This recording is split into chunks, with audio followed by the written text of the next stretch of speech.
Hey everybody, my guest on the show today is Dr. Mitch Kusy. I want to start, before I introduce Mitch, start by saying you ended up here with me today, which is really cool. A few weeks ago, I was on a coaching call with a client, and she was telling me about how they had this really great speaker come to their organization and talk about culture and change and how to develop less toxicity in the workplace. And I said, "Oh, that sounds really interesting." She said, "Yeah, you should check him out." And I looked up, I said, "Oh, I want to see if Dr. Mitch Kusy would come on my podcast." And here we are a few weeks later. So I love when life works out that way. So cool. So Mitch, so good to have you here today. Mitch is an organizational psychologist. He's a professor at Antioch University. He's the author of 6 books. He's a leadership and cultural change consultant. And Mitch, I'm just so glad you're here with us today. Welcome. Thank you, Jason. It's really a pleasure to be here. It's a sort of serendipity. All these stars aligned for us today. Yeah. And also, I will say on a personal level, Mitch lives in Minneapolis. He's in Minneapolis right now. Yes. I was there over the weekend, and he is almost neighbors with my parents, which is also really cool. Like right down the street. Serendipity at its finest. Yes. So Mitch, I think so we're going to talk mostly today about culture change in the workforce and offsetting some of the financial and emotional costs that companies deal with based on culture in the workplace. And I won't even go into the list of companies that you worked with, but it's a lot of them. And you help companies do this work. So before we get into that, what do you think we as the audience, myself and the audience, what should we know about you before we get really dive deep into this topic? Oh, that's a great question. Just sort of some sound bites. As you said, I'm an organizational psychologist. That doesn't mean I organize things.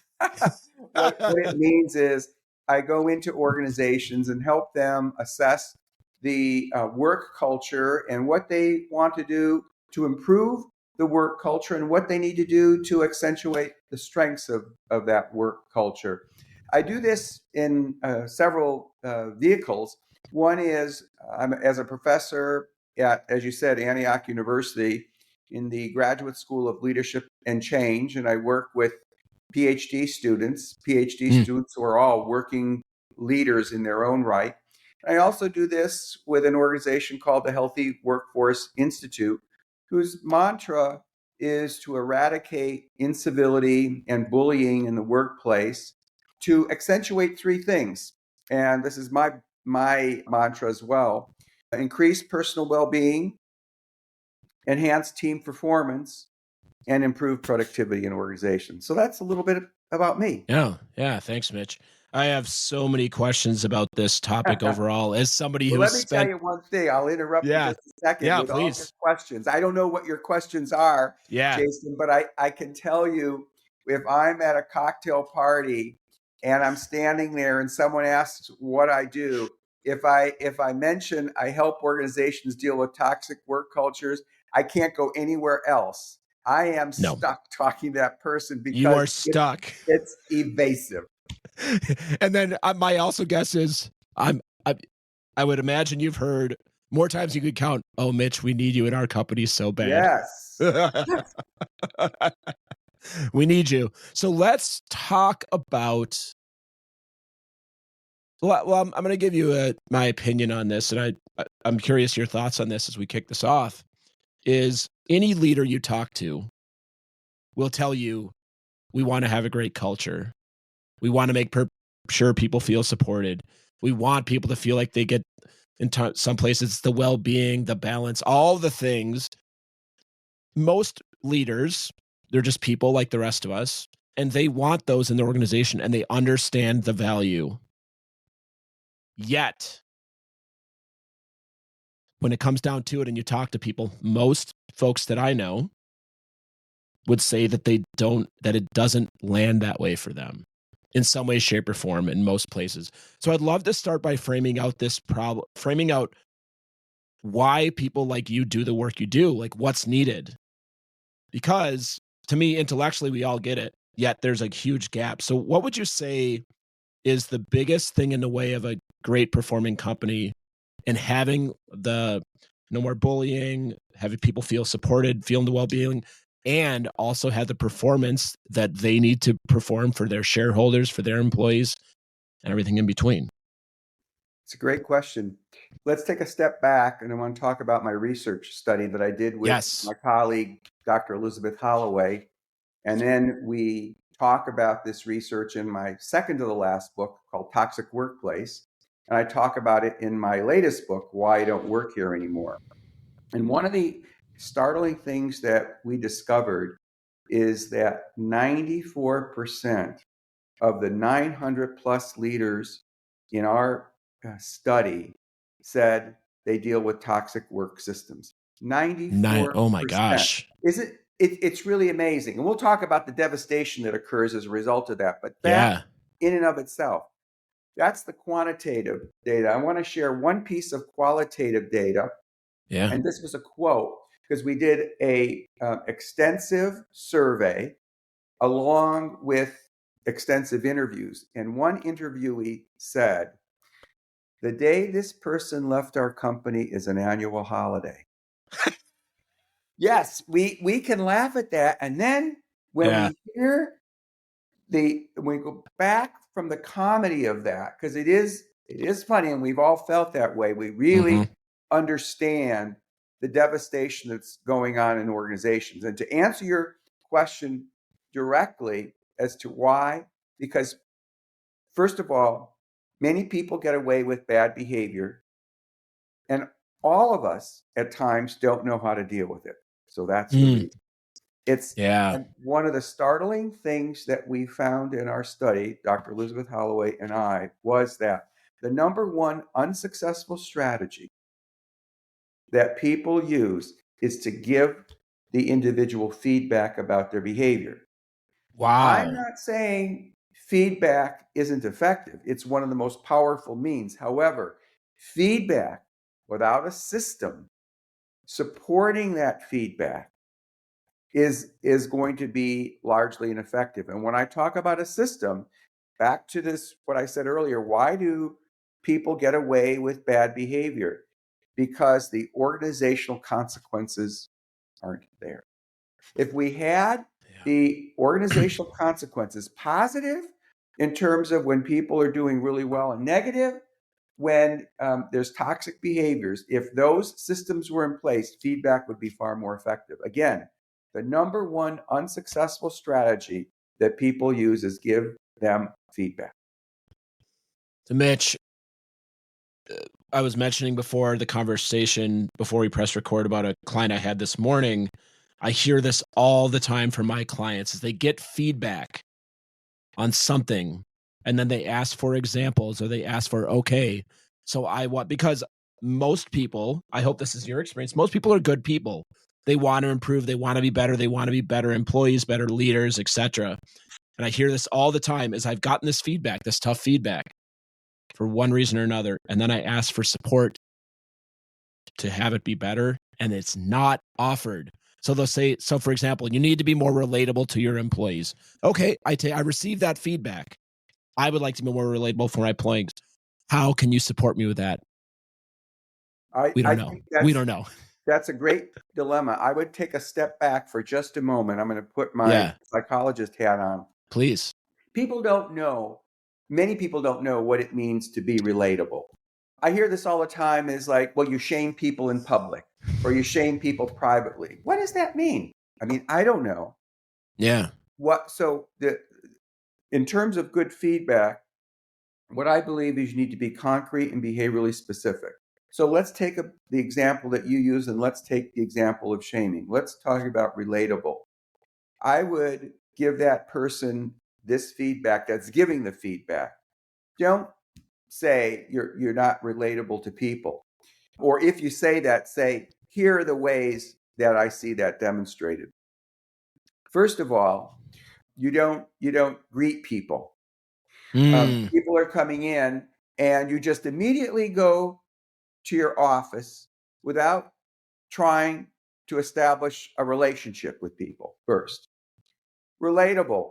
When you have a team come together, do you take 2 to 3 minutes to say something like, I'd like to ask if anyone has a very supportive message, the way this team has been working, And is there a way that this team can improve more effectively? That's a relatable leader doing that. Yeah. Love that, Mitch. Let's go to the other example of shaming. You shame people publicly or in private. What does that mean? Here's a better way to say this. I noticed the last 3 meetings, you've interrupted people several times. And I know you have so many important things to say. What's happening is when you interrupt people, 2 things are occurring. People have less trust in you. And secondly, you might discover that some of the things that others are saying corroborate your views. And when you have that corroboration, you are going to be more effective as a professional. That's a different way of providing feedback in concrete, behaviorally specific ways.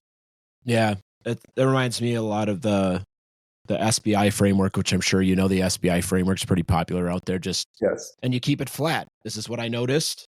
This is what I saw happen. And it also gives you, as the person giving feedback, it gives you the autonomy to give some subjectiveness. This is a situation as I see it. This is how your behavior landed for me, or what I saw, and this is what I believe the impact is. And then, it's interesting. I have a 4-step process for giving feedback. I'll share it shortly. Yes, please. One thing I think is really important is the power of the pause. So here's the 4-step process: intro, behavior, impact, and toss back. Intro. Hey, I just noticed some things that were going on at this meeting. When's a good time to talk with you about it? Intro. Behavior. And they say, you know what? How about we have coffee in 15 minutes, whatever it is. Behavior.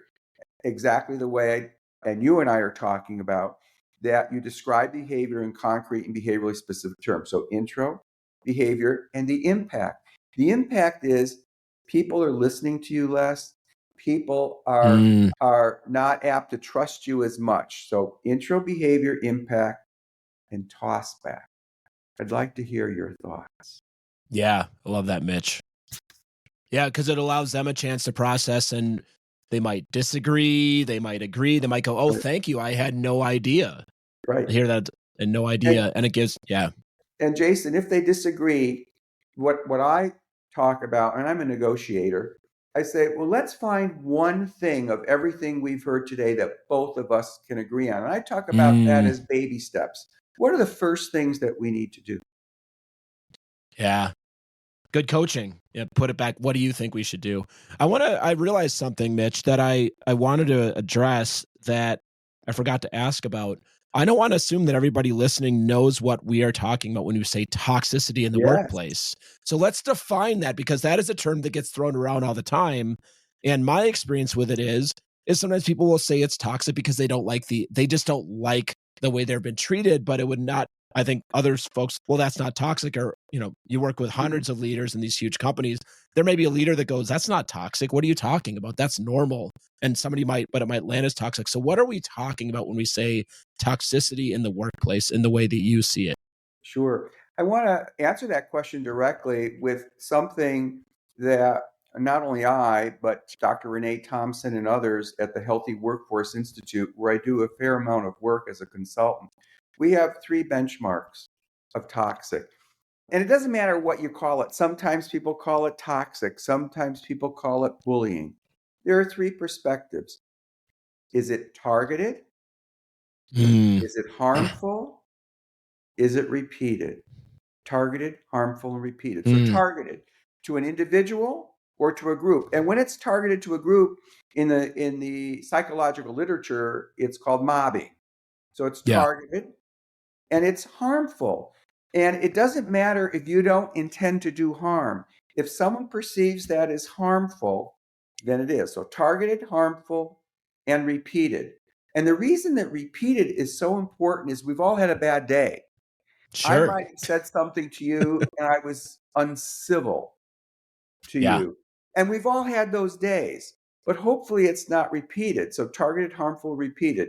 Essentially, they're counterproductive work behaviors that get in the way of 3 things: our own personal well-being, team performance, and ultimately organizational productivity. Yeah. And the financial and all of the financial consequences of that. Indeed, if one of the things that our research discovered is that just financially, if an organization, they're paying $100 million for compensation to individuals for doing their jobs. Mm-hmm. So this is all levels in the organization. The compensation is 100 million. Someone's making 50,000, someone's making 250,000, et cetera.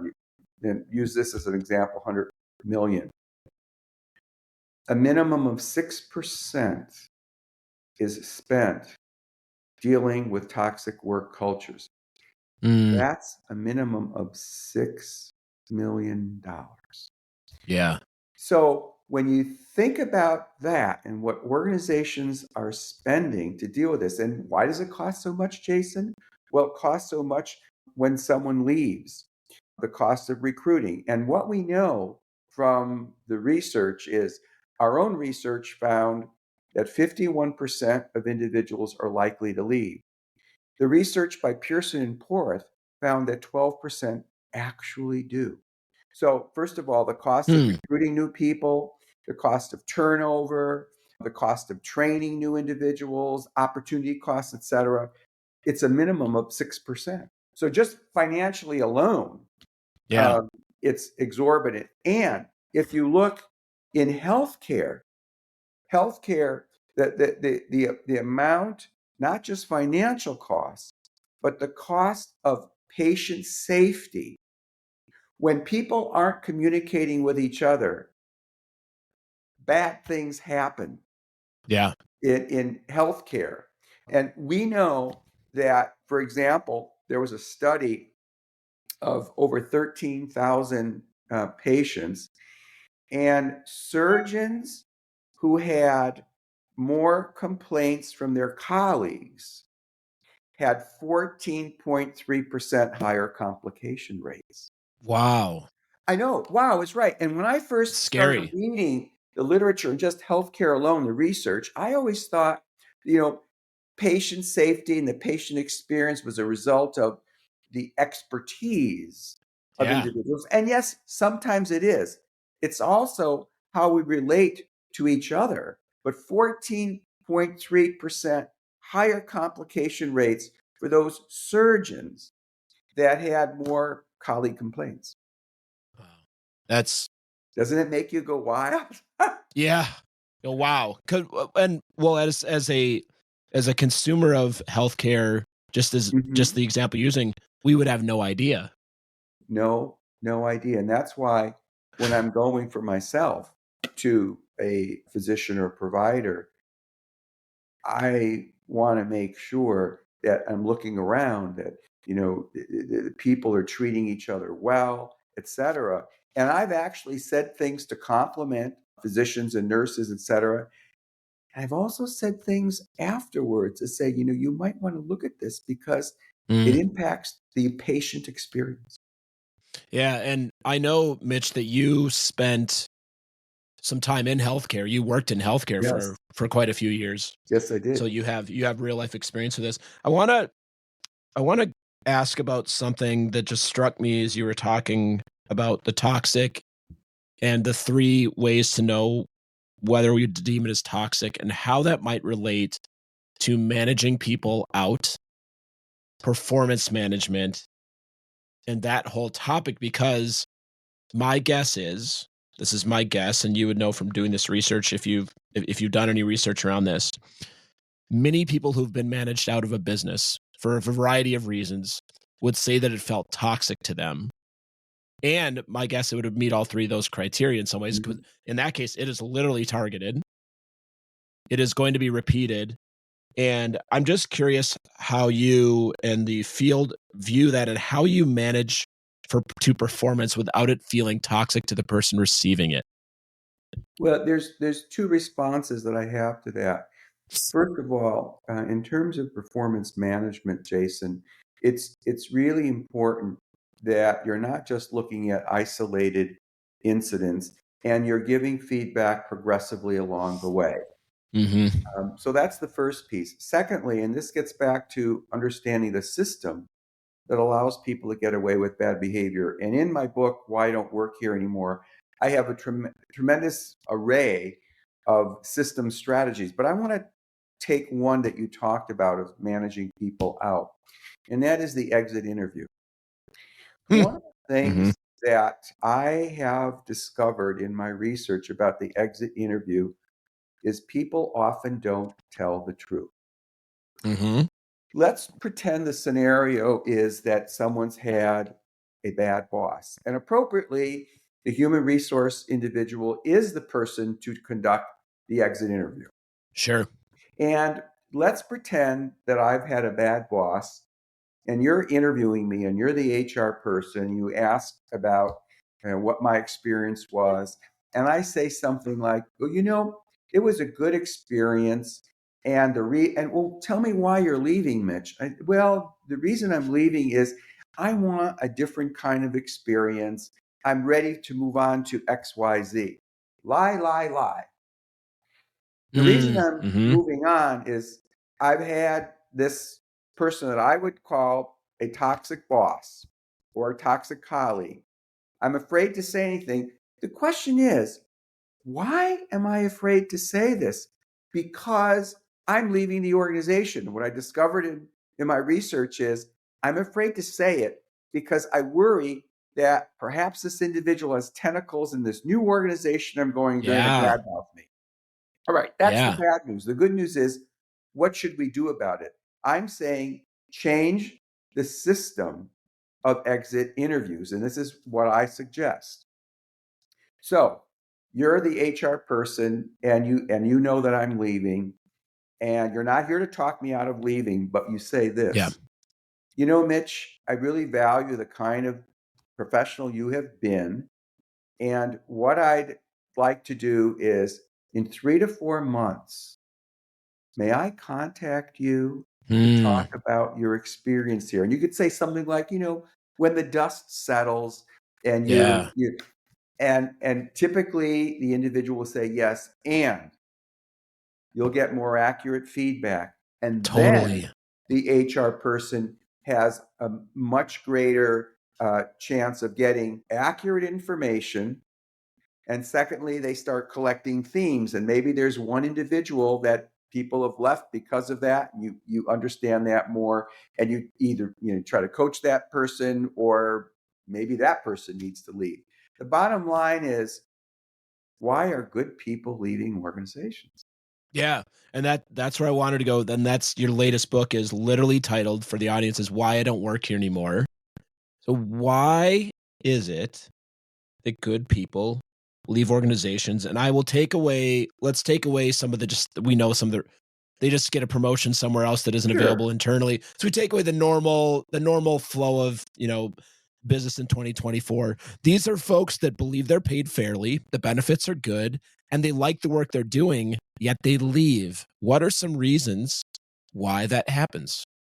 Well, what we discovered in this research is, one is that it's a toxic work culture, targeted, harmful, repeated. And some examples are, and people often don't realize micromanaging can mean that it's a toxic work culture. You're not able to thrive, and it's targeted, harmful, repeated. So it could be that. It could be that you are not allowed to engage in positive ways outside of your own immediate team. Clamps are put on you. There are so many reasons for this. And it often comes to power and people having power and wanting to engage that power for their own gratification. Could be some narcissism, I don't know. But what's really important is it's not that important to know why.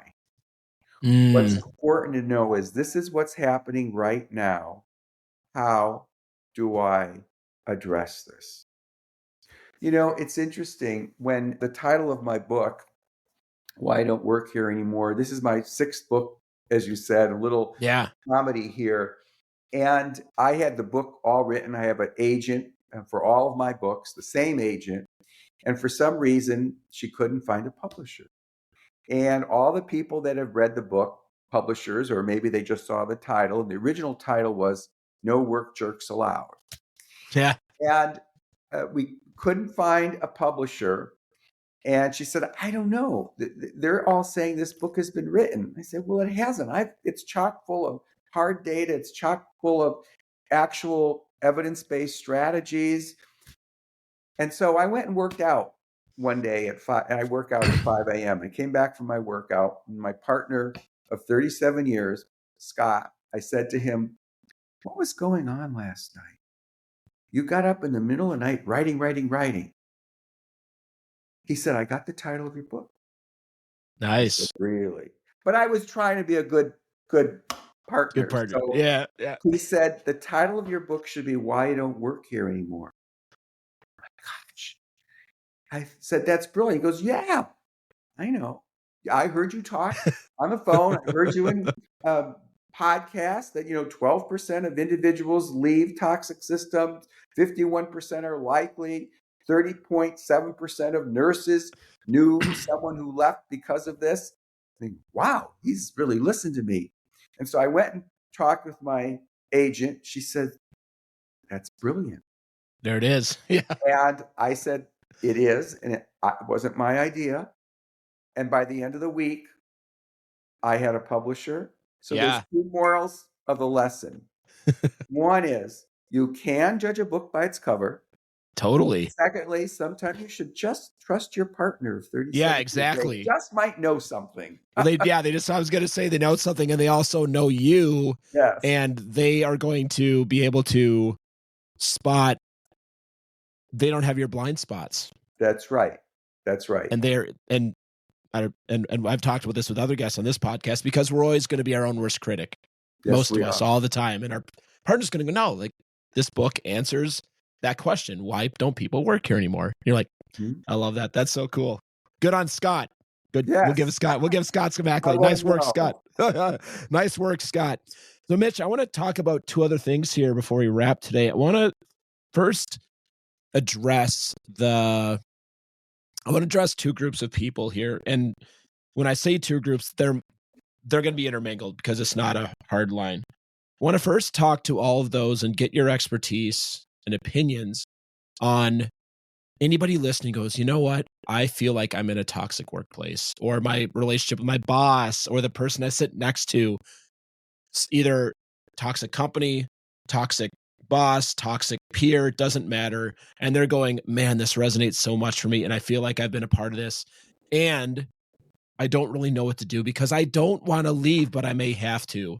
So what would you say to that? I want to talk about that person, and I'll give you the second type of person. I'm going to answer that. Yeah. Before I do, I want you hit on something that many listeners and my own clients ask. And they ask, first of all, do you think I might be toxic? And by asking that question, there's good news here. And the good news is this. In my research study, I discovered that most toxic individuals are clueless about the impact of their behavior on others. So if you ask that question, it means you've got the insight about your behavior and you want to know. So that's the good news. Now, that's good. Got us off track.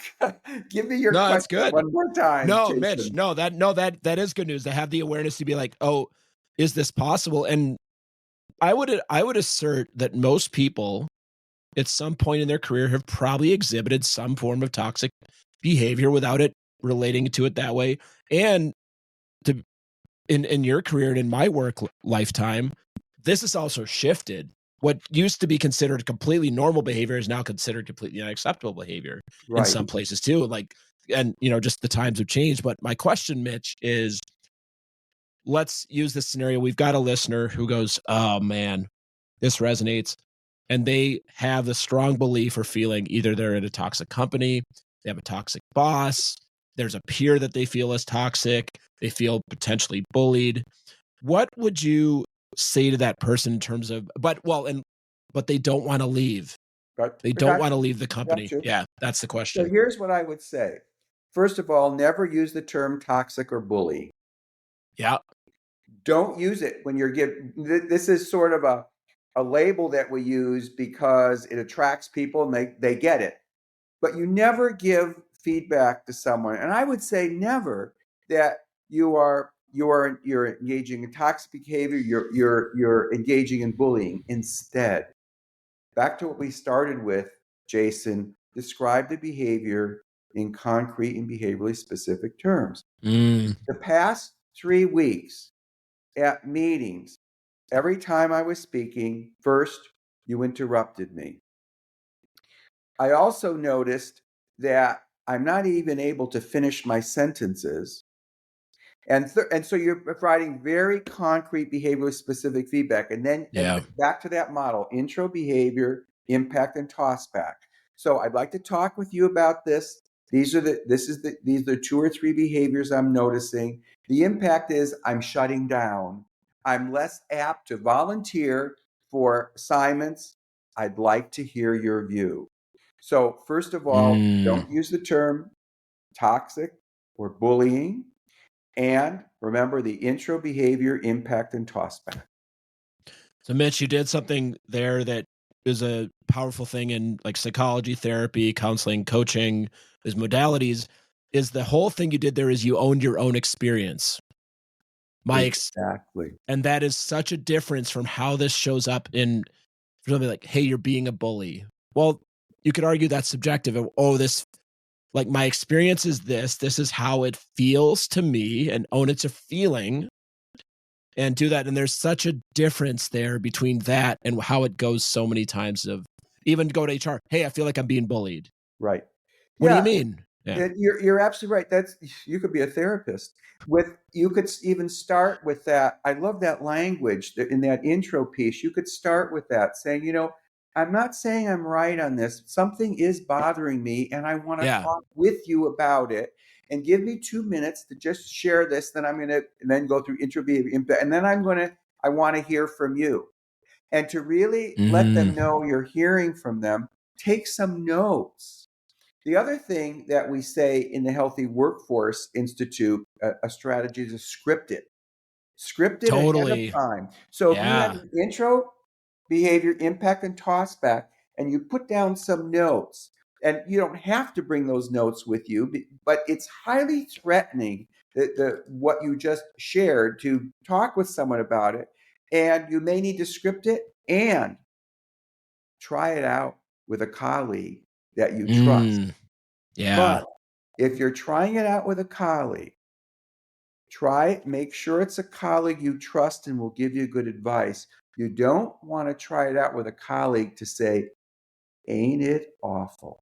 Look what's happening to me. And one of the top behaviors that we hear from teams that are highly, if you will, toxic is gossip.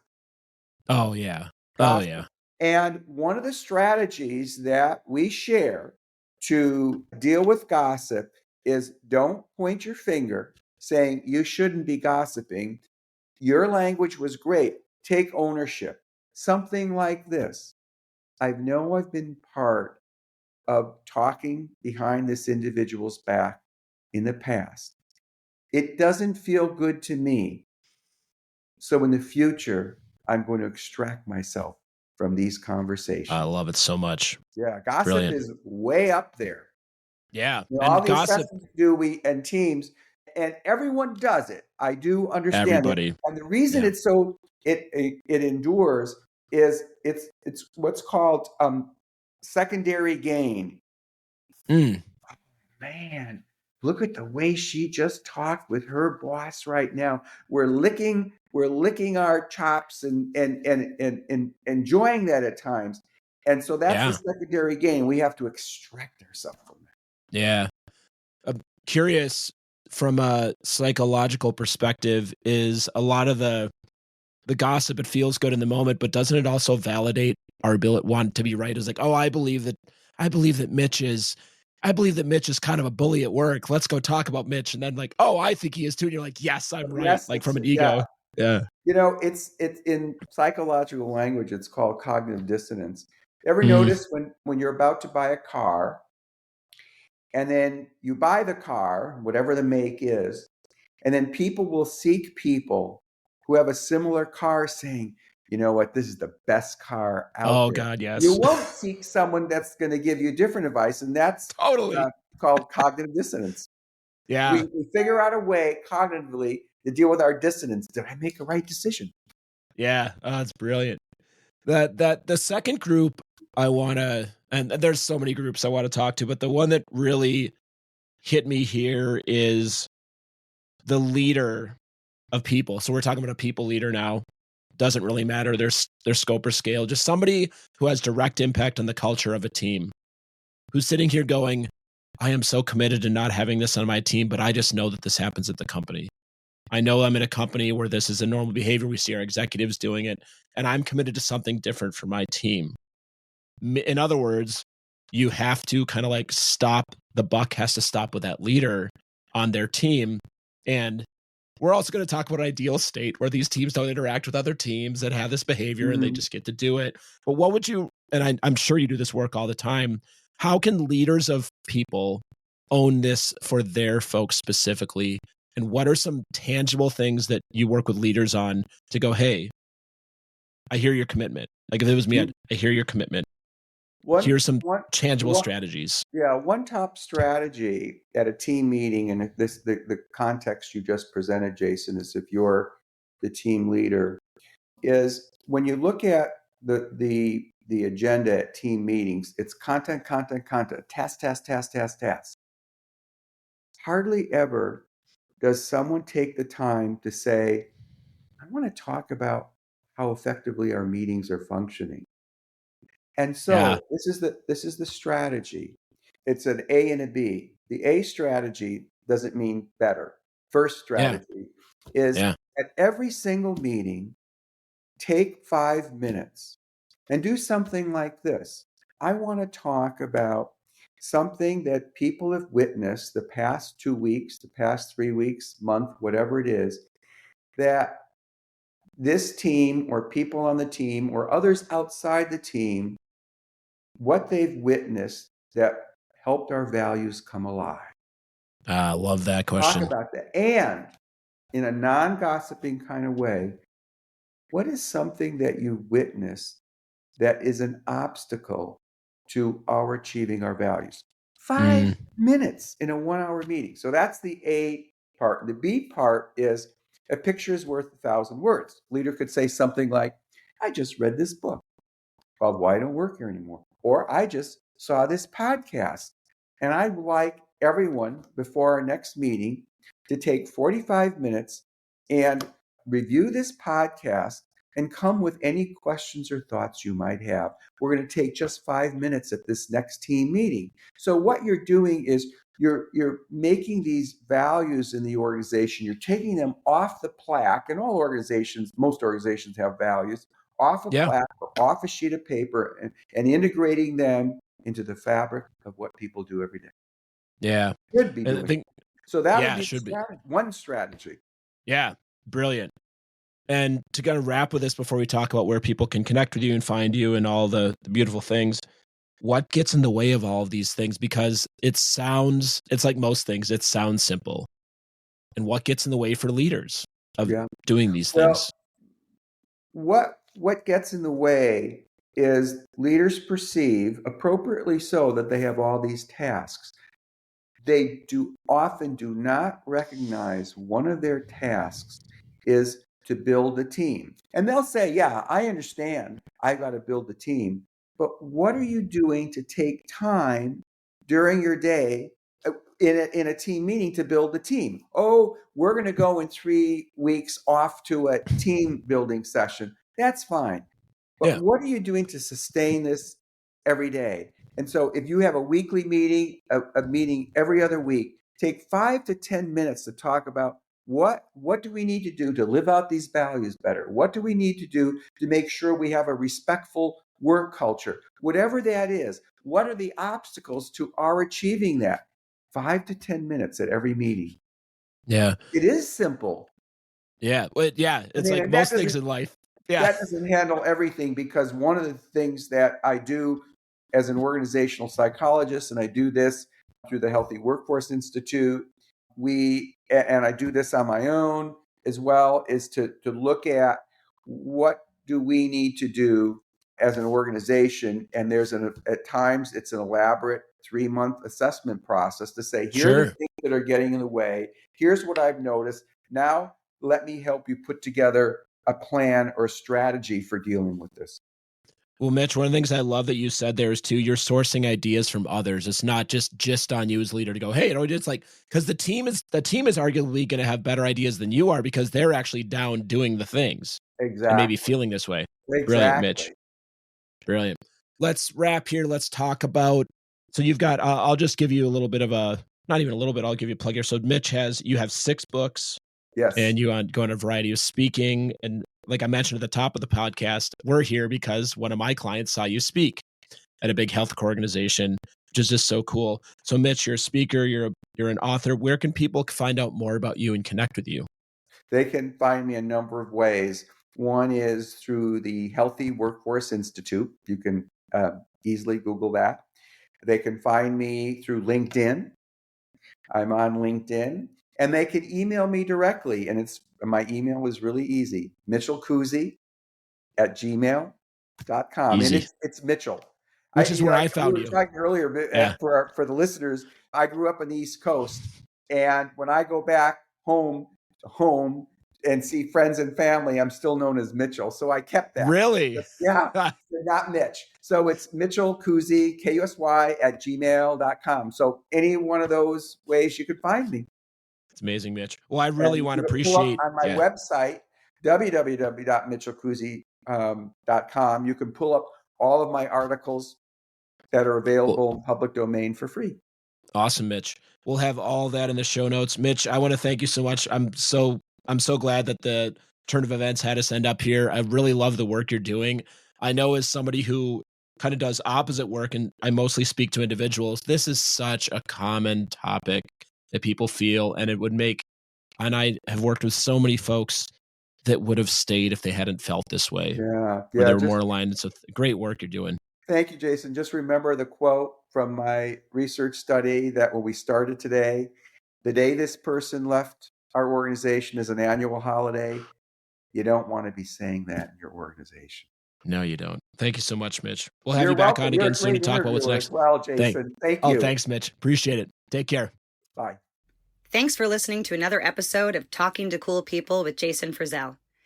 If you enjoyed today's episode, please tell your friends. Follow us on Instagram and Facebook, and give us a shout out, or take a moment to leave a review on iTunes. If something from today's episode piqued your interest and you'd like to connect, email us at podcast@jasonfrizzell.com. We love hearing from our listeners because you're cool people too.